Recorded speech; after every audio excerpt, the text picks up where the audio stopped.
همینطور که خاطر این تایید بودن ما به خاطر برادر بودن ما تایید بودن چند شما کار برادر عزیزی ما این روز شادی ما خرسندی ما حد کنار نداره.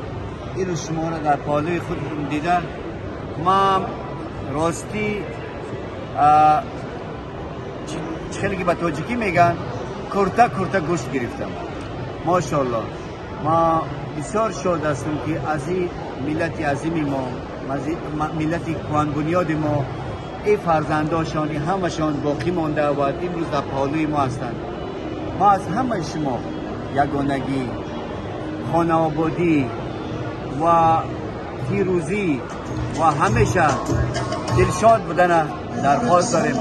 در راه سفارت جمهوری تاجیکستان برای هر یک تای شما کشاده است.